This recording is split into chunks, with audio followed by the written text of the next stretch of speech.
Que des soucis depuis les 4 cycles électoraux en République démocratique du Congo. Cette fois, la Commission électorale nationale indépendante a ouvert la boîte à Pandore, nous l'avons dit tout à l'heure, avec l'invalidation de certains candidats. Mais jusqu'où? On sait la suite. Voici le deuxième dossier.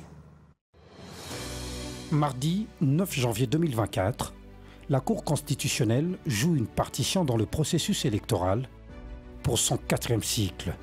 Sans surprise, les 2 requêtes introduites en annulation de ces élections sont déclarées non fondées et Félix Tshisekedi confirmé vainqueur de la présidentielle du 20 décembre 2023 dernier. Proclame élu à la majorité des suffrages exprimés, président de la République démocratique du Congo, M.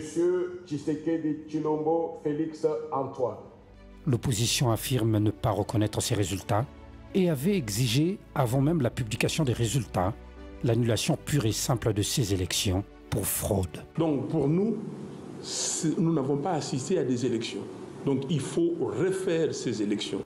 Un processus électoral critiqué depuis le début, le camp de l'ancien président de la République avait décidé tout simplement de le boycotter, estimant que la composition du bureau de la centrale électorale était inféodée par le régime en place. Nous devons nous prendre en charge pour faire partir un régime qui veut diriger par défi à violation de la Constitution, à violation des lois de la République. Comme il fallait s'y attendre, l'opposition dans toutes ses tendances refuse d'accepter l'issue des urnes. Nous vivons une énième usurpation de notre souveraineté. De partout, j'entends monter des cris d'indignation, des cris de contestation, des cris de colère, des cris d'exaspération. Au mépris de l'expression populaire, un régime issu de la fraude, de la tricherie et du fait accompli veut s'imposer à nous. Un tableau presque identique, observé après chaque cycle électoral en République démocratique du Congo. Proclame élu à la majorité absolue président de la République démocratique du Congo, M. Kabila Kabange Joseph. En 2007, une guerre avait éclaté en plein centre-ville entre les militaires commis à la garde d'un ancien vice-président de la République, candidat malheureux à la présidentielle et l'armée loyaliste, derrière le chef de l'État élu de l'époque. Je suis au regret de dire à notre peuple et à la communauté internationale que je ne peux pas accepter ces résultats qui sont loin de refléter la vérité des urnes. Je prends l'engagement d'user de toutes les voies légales pour faire respecter la volonté de notre peuple. La Commission électorale nationale indépendante conduite par le pasteur Daniel Ngoï Mulunda n'avait pas échappé à des contestations. Juste après la proclamation des résultats, Kabila Kabange Joseph, 8 880 944, soit 48,95%. L'opposant Etienne Tshisekedi, qui revendiquait la victoire, a pris la décision de prêter serment chez lui, ordonné également à tous les élus sur la liste et celle de ses alliés de boycotter de siéger à la chambre basse du Parlement.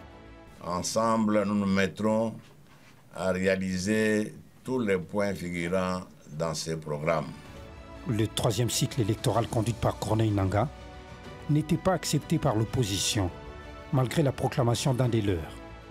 Proclamé provisoirement élu président de la République démocratique du Congo, M. Tshisekedi Tshilombo Félix. Martin Fayulu, qui revendiquait la victoire, réclame jusqu'alors la vérité des urnes. Je me considère désormais comme le seul président légitime de la République démocratique du Congo. 4 cycles électoraux dont les issues sont toujours émaillées des contestations, ce qui démontre une crise de transparence, clé de la confiance. Je respecte, mais je n'approuve pas du tout, parce que nous avons un président irrégulièrement élu. Nous avons des députés et des sénateurs, bientôt, irrégulièrement élus. La composition du bureau de la centrale électorale aurait une incidence majeure sur la trajectoire parsemée d'embûches du processus électoral en RDC. Qu'est-ce Qu'est-ce que nous constatons aujourd'hui? Nous avons la plupart des collègues, ils ont fait la mission d'observation, ils ont observé les élections de 2006, 2011, 2018. Ils disent expert électoral. Non, vous n'êtes pas expert électoral. Parce que la mission d'observation, ça fait partie de 25 cours qu'on donne en matière de gestion du cycle électoral. Donc vous n'avez fait un seul cours, même théorique ou pratique, vous autoproclamez expert. Non, vous n'êtes pas expert. Mais pour être élevé au niveau des experts, il faut interroger la science électorale, il faut passer par le master et avoir aussi l'expertise et l'expérience. Quand on donne une avis technique de faisabilité, de planification, opération des élections, la classe politique boude. Parce que la classe politique, son intérêt, c'est quoi? La classe politique analyse les élections avec... Or, en matière des élections, il faut avoir les lunettes électorales à double foyer. Foyer politique et foyer technique. Et la classe politique porte les lunettes électorales à foyer politique sans foyer technique. C'est là où on va vous dire, les élections, même demain, on va le faire. Mais est-ce que vous avez planché sur les aspects techniques, les aléas techniques? Notre pays, il y a de quoi on a difficile à s'en sortir. Et c'est pourquoi nous disons, aujourd'hui, nous avons des références. Nous avons des références en matière des élections. Nous voulons avoir un candidat qui doit convaincre, qui doit avoir les atouts. Les atouts. Parce que vous allez me demander quoi? Qu'est-ce que Jérôme Bonso va faire plus que les autres, différents des autres? Les élections 2006, les résultats étaient publiés dans les chartes de combat. 2011, les résultats étaient qualifiés chaotiques, ça poussait Ngoïboun à démissionner. 2018, ça qui est encore un résultat mitigé. Les gens ne croient plus ni aux élections, ni à la CENI, ni aux animateurs de la CENI. Possible d'avoir une commission électorale nationale indépendante apolitique? Quel serait le bon modèle de la composition du bureau de la centrale électorale?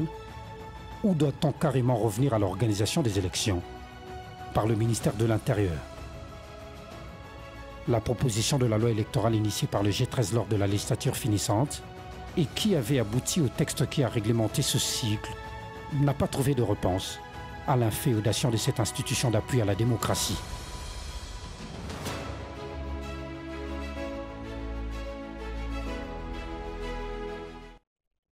Est-ce que la CENI elle-même, en tant que centrale électorale, serait un problème pour les élections au Congo?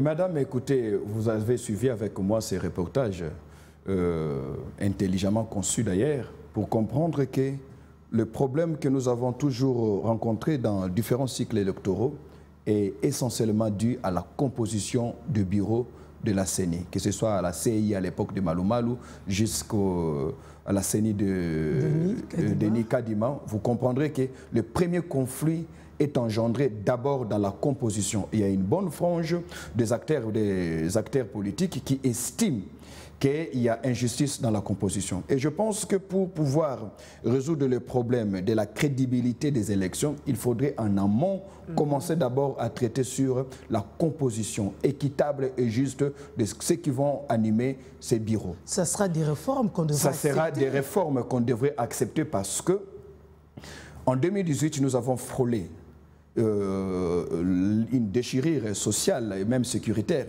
Et 2023, Dieu merci, jusque tout s'est passé bien.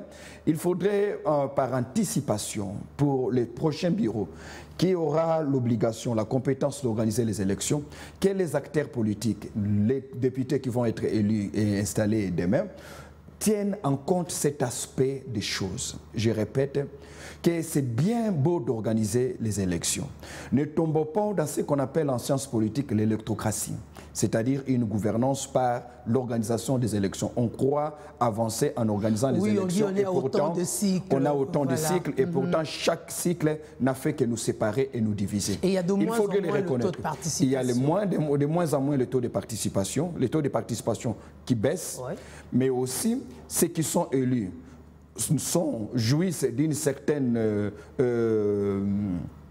qualification sociale parce qu'ils ont beaucoup plus de moyens, ce qui du coup disqualifie une bonne frange de la population composée de Congolais patriotes, qui ont de très bonnes idées, qui sont assez intelligents, qui ont de l'amour pour le pays, mais qui ne peuvent plus compétir parce que les élections, les législatives sont devenues une affaire des hommes riches, des hommes nantis. Ça s'est fait à dessein par la loi électorale, les législateurs le conçoivent comme ça. C'est vrai qu'on ne devait pas laisser n'importe qui concourir pour devenir député national ou député provincial, mais il ne faudrait pas aussi que les standards, la barre soit trop haut placée. Pourquoi? Parce que les meilleurs d'entre nous ne sont pas forcément les plus riches. Ok, il y a de ces universitaires qui, par leurs innovations, qui, par leurs idées, peuvent, madame, essentiellement aider ces pays à se remettre sur les rails en proposant des projets de loi, ainsi de suite. Mais il ne faudrait pas que l'élection devienne une affaire de l'élite simplement, ou encore une affaire gardée jalousement par des aristocrates. Parce que il faudrait que ceux de la classe... Les indépendants n'ont pas la possibilité de gagner les élections. C'est ainsi que, madame, moi, je suggère, je suggère à ce que l'on revienne sur cette disposition de ce fameux seuil. Parce qu'il y a de vaillants Congolais, il y a des hommes qui ont été valablement élus par leurs électeurs, mais qui ont été recalés, rattrapés par ce fameux seuil qui leur a empêché d'être élus simplement parce que le parti ou les regroupements politiques n'a pas réussi à atteindre le seuil. C'est-à-dire, le plus faible d'entre vous vous empêche d'être élu et pourtant vous êtes porteur de très bonnes idées. Ça, c'est de un. Revenons à ce que nous étions en train de dire sur la crédibilité des élections, de ces différents cycles. Il faudrait en amont que l'on statue sur la composition. Il faudrait déjà, dès le départ, qu'on ait un consensus. Le pays a failli se déchirer en 2006 avec Malo Malo. Vous avez vu comment il a été contesté par les prélats catholiques, les évêques qui l'ont contesté. En 2011, vous avez vu avec le pasteur Ngoï Mulunda. Il a été contesté. Donc, dès lors que le bureau est contesté en amont, il ne faudrait pas attendre à ce que le perdant accepte sportivement. Mais apparemment, ce sont les mêmes qui contestent, c'est ce que les autres camps disent. Oui, ce sont les mêmes qui contestent, mais il faudrait maintenant leur arracher ces prétextes-là. OK? Parce que sous d'autres cieux, les opposants, ils acceptent sportivement leur défaite. On devrait arriver à ce niveau-là. On devrait prendre de la hauteur. Et on devrait quitter les débats de contestation fantaisistes pour contester réellement lorsqu'il y a à contester. Voyez-vous, je disais tantôt qu'il n'existe pas des élections parfaites. Mais il y a possibilité, madame, d'éviter certaines erreurs. Il y a possibilité d'éviter certains gangstérismes quant à l'organisation de ces élections. Assurer les uns et les autres sur l'objectivité, okay, sur la justice, sur le fait que ces élections seront une affaire de tout le monde, que les perdants acceptent leur défaite et que les gagnants jubilent sans arrogance. Est-ce qu'on pourra arriver à ce que le bureau de la CENI, notamment, soit composé des bénévoles, parce que ça nous coûte cher. Le problème n'est pas la question du bénévolat. Je pense que ces élections pourraient nous aider à diagnostiquer la maladie de notre société. Nous sommes dans un pays de sans-foutistes. Nous sommes dans un pays qui accepte de négliger. Comme le problème est passé, on peut passer à autre chose. Et pourtant, il y a de ces problèmes que l'on croit passer qui continuent à nous poursuivre. Ces élections nous montrent combien les Congolais ne font pas confiance aux Congolais.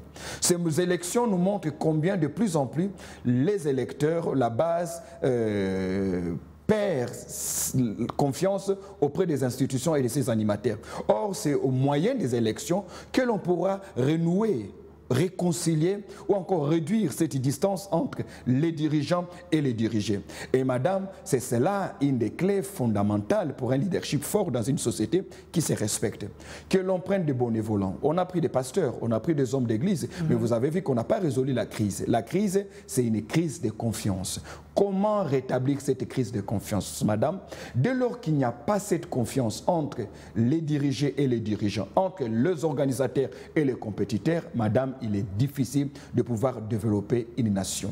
Il faudrait que l'on parvienne à faire comme d'autres citoyens du monde, dans certains pays, pas seulement en Europe, même en Afrique. Vous avez vu ce qui s'est passé au Libéria. Voyez-vous, le président qui a organisé, il a perdu et en toute sportivité, avant même que l'organe organisateur de ces élections ne proclame, en toute sportivité, il a présenté ses félicitations aux gagnants. Voyez-vous, il ne faudrait pas que qu'on néglige en amont, j'insiste en amont. On ne peut pas résoudre les questions de la crédibilité des résultats si en amont on n'a pas réussi à organiser, à bâtir, à mettre en place une équipe consensuelle où tout le monde se sent impliqué. Si nous le faisons, madame, nous grandirons et nous allons prendre de la hauteur. Je vais reprendre le troisième dossier. Merci.